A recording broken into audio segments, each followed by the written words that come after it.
Hello बच्चों, आप सभी को टैलेंट इंस्टीट्यूट में स्वागत है। ये जो सब्जेक्ट है economic development and policy in India. Okay, और क्वेश्चन है इसका, एक क्वेश्चन अपलोड हो चुका है। ये नेक्स्ट क्वेश्चन है दूसरा कि भारत में कृषि साख के संस्थागत स्रोतों का वर्णन कीजिए। क्या संस्थागत कृषि साख के गैर संस्थागत स्रोतों का स्थान लेने में सफल रहे? टिप्पणी कीजिए। ठीक है, तो ये रहा आप लोग का आंसर। कर कृषि वित्त यानी कृषि साख से अभिप्राय ग्रामीण क्षेत्र में किसानों को ऋण सुविधाएं उपलब्ध कराने से है। ठीक है, कृषि साख क्या होता है भाई? ऋण प्रदान कराया जाता है ग्रामीण किसानों को। ठीक है ना। ग्रामीण साख सर्वेक्षण के अनुसार कृषि की वह साख जिसकी कृषकों को कृषि कार्यों को पूर्ण करने में आवश्यकता होती है कृषि वित्त या साख के अंतर्गत आती है। दूसरे शब्दों में कृषि वित्त या साख से तात्पर्य उस वित्त अथवा साख से होता है जिसका उपयोग कृषि से संबंधित विभिन्न कार्यों के संपादन हेतु किया जाता है। कृषि यंत्र क्रय करने, सिंचाई की व्यवस्था करने, विपणन से संबंधित कार्य या कृषि से संबंधित अन्य किसी कार्य के लिए हो सकती है। भारतीय किसानों का अधिकतर भाग छोटे व सीमांत किसानों का है जो निर्धन है। ठीक है ना। बहुत सारे जो किसान होते हैं क्या होते हैं? निर्धन यानी गरीब होते हैं, जिस कारण कृषि की नवीन तकनीक को अपनाने के लिए, उत्पादन के नए साधनों को बाजार से खरीदने के लिए इनके पास पर्याप्त धन नहीं होता है। ठीक है, नए नए तकनीक आता है या और भी बहुत सारे सामान आता है कृषि के लिए जो कि खरीदना में बहुत महंगा पड़ता है, उनके पास पैसा नहीं होता है, तो इसके लिए वो ऋण लेते हैं।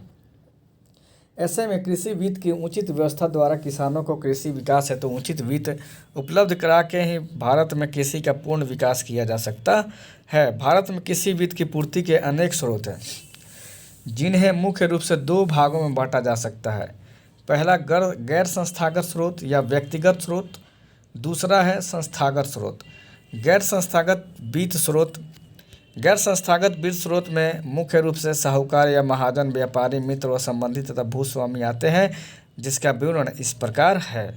साहूकार व महाजन। भारत में साहूकार तथा महाजन संस्थागत कृषि साख का विकास हो जाने पर भी ग्रामीण वित्त व्यवस्था में अपना अस्तित्व बनाए हुए हैं। यह अभी भी देश के सभी भागों में पाए जाते हैं। अखिल भारतीय साख एवं निवेश सर्वेक्षण रिपोर्ट के अनुसार साहूकार तथा महाजन दो प्रकार के हैं। प्रथम कृषक साहूकार हैं जो मुख्य व्यवसाय के रूप में कृषि कार्य करते हैं। द्वितीय व्यावसायिक साहूकार हैं जिनका प्रमुख व्यवसाय ही रुपया उधार देना है। ठीक है, आप लोग देखे ही होंगे आसपास। व्यापारी एवं कमीशन एजेंट। व्यापारी व कमीशन एजेंट किसानों को कृषि उत्पादन कार्यों हेतु वित्त उपलब्ध कराते हैं। इनके द्वारा कुछ विशेष फसलों जैसे फल, मूंगफली, गन्ना तथा तंबाकू आदि के उत्पादन हेतु ऋण प्रदान किए जाते हैं। ये किसानों को कम कीमत पर फसल बेचने के लिए बाध्य करते हैं और इसमें से भी अपने कमीशन की भारी वसूली करते हैं। ठीक है। संबंधी एवं मित्र। किसान आवश्यकता पड़ने पर अपने मित्रों और रिश्तेदारों से नकद या वस्तुओं के रूप में उधार लेते हैं। ये उधार सामान्यतः अनौपचारिक रूप से दिए जाते हैं जिन पर ब्याज दर बहुत नीची होती है या ब्याज ही नहीं लिया जाता। ऐसे उधार अल्पकालीन होते हैं जो फसल कटाई पर लौटा दिए जाते हैं। इस प्रकार के वित्त व्यवस्था अनिश्चित होती है। कुल कृषि वित्त में इस प्रकार के वित्त का हिस्सा बहुत कम ही रहा है। 1951-52 में यह 14.2% था, जो 1991 में घटकर 4.3% रह गया है। भूस्वामी एवं अन्य। छोटे एवं सीमांत किसान तथा काश्तकार अपनी आवश्यकताओं की पूर्ति के लिए भूस्वामी एवं अन्य पर निर्भर करते हैं। इस प्रकार के वित्त स्रोत में भी साहूकार व व्यापारियों, एजेंटों जैसे दोषपूर्ण कार्य प्रणाली द्वारा किसानों का शोषण किया जाता है और छल द्वारा उनकी भूमि पर कब्जा कर लिया जाती है और उन्हें भूमिहीन कर बंधुआ मजदूर बनाने के लिए मजबूर किया जाता है। संस्थागत वित्त स्रोत। इसके अंतर्गत ऐसी राशियां शामिल की जाती है जो सहकारी समितियां, वाणिज्य बैंकों, सरकार, क्षेत्रीय ग्रामीण बैंक, भूमि विकास बैंक आदि द्वारा उपलब्ध कराई जाती है। संस्थागत वित्त संस्थाओं का मुख्य उद्देश्य किसानों को अपनी उत्पादकता बढ़ाने या आय को अधिकतम करने में सहायता देना है। ये अल्पकालीन, मध्यकालीन तथा दीर्घकालीन सभी प्रकार के ऋण की व्यवस्था करते हैं। संस्थागत वित्त के प्रमुख स्रोत इस प्रकार है। सरकार। केंद्र तथा राज्य सरकार दोनों ही किसानों को अल्पकालीन तथा दीर्घकालीन वित्त सहायता देती है। सरकार किसानों को प्रत्यक्ष और अप्रत्यक्ष रूप से प्रदान करती है। प्रत्यक्ष रूप से किसानों को दिए जाने वाले ऋणों को तकावी ऋण कहा जाता है। ऐसे ऋण विपदा या आपात स्थिति में दिए जाते हैं, जैसे युद्ध, बाढ़, सूखा, भूकंप आदि। यह ऋण सामुदायिक विकास विभाग, राजस्व विभाग या सहकारी समितियों के माध्यम से दिए जाते हैं। सहकारी समितियाँ, सहकारी साख समितियाँ कृषि के वित्त का सबसे बढ़िया तथा सस्ता स्रोत है। ये समितियाँ उत्पादन कार्यों हेतु ही ऋण प्रदान करती है, जिनकी ब्याज दर भी अन्य संस्थाओं की तुलना में कम होती है।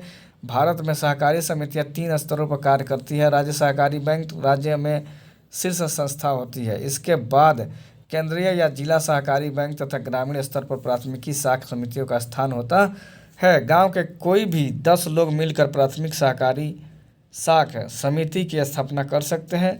इनकी कार्य पद्धति समस्त सहकारी साख की उन्नति एवं समृद्धि के सूचक है। वाणिज्य बैंक, काफ़ी लंबे समय तक वाणिज्य व्यापारिक बैंकों का कृषि वित्त में हिस्सा हुआ बहुत कम था। 1950 से 51 में 0.9% तथा 1961-62 में 0.7% था। 19 जुलाई 1969 को सरकार ने 14 वाणिज्यिक बैंक तथा 15 अप्रैल 1980 में 6 वाणिज्यिक बैंक को राष्ट्रीयकरण कर दिया। इसके बाद इन बैंकों द्वारा कृषि वित्त में महत्वपूर्ण योगदान दिया जाने लगा। ये अल्पकालीन तथा मध्यकालीन दोनों प्रकार के ऋण प्रदान करते हैं। वाणिज्य बैंक ने न केवल किसानों को उर्वरक, पंपिंग सेट व अन्य कृषि यंत्र खरीदने के लिए ऋण दे रहे हैं। भारतीय स्टेट बैंक, सार्वजनिक क्षेत्र के बैंक में भारतीय स्टेट बैंक सबसे बड़ा बैंक है, जो देश के कुल बैंकिंग कारोबार का 26.2% कारोबार संभालते हैं। 1955 में अपनी स्थापना के समय से ही यह कृषि वित्त उपलब्ध कराने का प्रयास कर रहा है। यह सहकारी बैंकों के वित्त उपलब्ध कराता है, सहकारी बैंकों के धन का निःशुल्क स्थानांतरण करता है, गोदामों के निर्माण के लिए ऋण देता है, किसानों का ट्रैक्टर व अन्य यंत्र खरीदने के लिए सीधे ऋण देता है। कृषि साख की समस्याएं। कृषि ऋण अन्य उद्यमों के लिए प्राप्त ऋण से भिन्न होता है, जिसमें मुख्य कारण कृषि उद्यम की कुछ विशेषताओं का होना, जिससे कृषि ऋण की समस्याएं अन्य व्यवसायों को ऋण समस्याओं से भिन्न होती है। कृषि ऋण की प्रमुख समस्याएं हैं। अपर्याप्त उपलब्धि, कृषि की आवश्यकताओं को देखते हुए कृषि की उपलब्धि अपर्याप्त है। यद्यपि कृषि साख की मात्रा में भारी वृद्धि हुई है, परंतु हमारी जनसंख्या में वृद्धि तथा कृषि उपकरणों, खाद व बीज आदि के मूल्य में भारी वृद्धि को ध्यान में रखकर देखा जाए तो यह रकम अभी भी हमारी कृषि साख आवश्यकताओं की तुलना में काफ़ी कम है।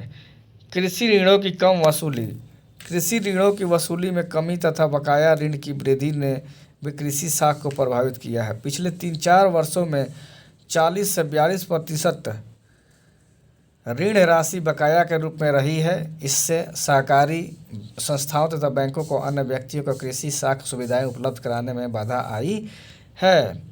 निर्धन कृषकों को कम साख, कृषि साख का लाभ उन निर्धन कृषकों को नहीं मिल पाता जिन्हें अपनी उसकी वास्तव में आवश्यकता होती है।